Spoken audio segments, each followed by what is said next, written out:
ओम गंगणपते नमो नमः। श्रीमद् वाल्मीकि रामायण बालकांड 68वां सर्ग।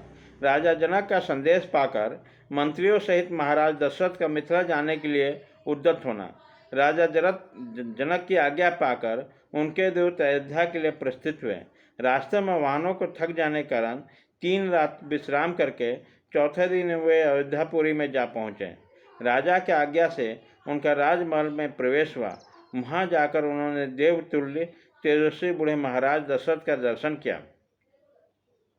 उन सभी दूतों ने हाथ जोड़कर निर्भय हो राजा से मधुर वाणी में यह विनय पूर्वक बात कही। महाराज, मिथिलापति राजा जनक ने अग्निहोत्र की अग्नि के सामने रखकर स्नेहयुक्त मधुर वाणी में सेवकों सहित आपका तथा आपके उपाध्याय और पुरोहितों का बार बार कुशल मंगल पूछा है।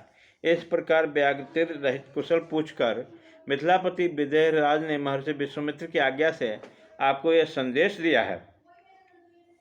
राजन, आपको मेरी पहले की हुई प्रतिज्ञा का हाल मालूम होगा। मैंने अपने पुत्री के विवाह के लिए पराक्रम का ही शुल्क नियत किया था। इसे सुनकर कितने ही राजा अमर्ष में भरे हुए आए, किंतु यहाँ पराक्रमहीन सिद्ध हुए और विमुख होकर घर लौट आए।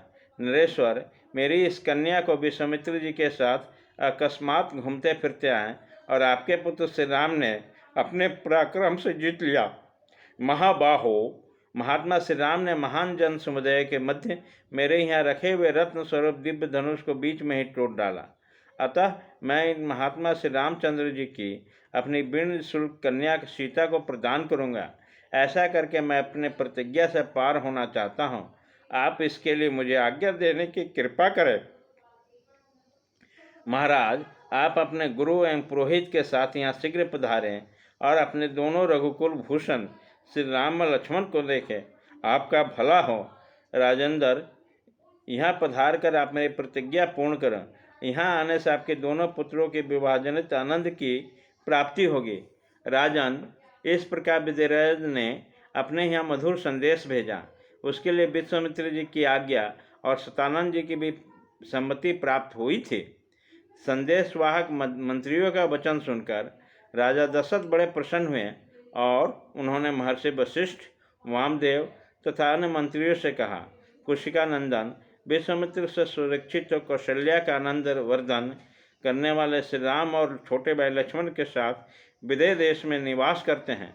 वहाँ महात्मा राजा जनक ने ककुश कुलभूषण श्री राम के पराक्रम को प्रत्यक्ष देखा है। इसलिए अपनी पुत्री सीता का विवाह रघुकुल रत्न राम के साथ करना चाहते हैं। यदि आप लोग की रुचि एवं सम्मति हो तो हम लोग शीघ्र ही महात्मा जनक के मिथिलापुरी को चले, इससे विलम्ब ना हो।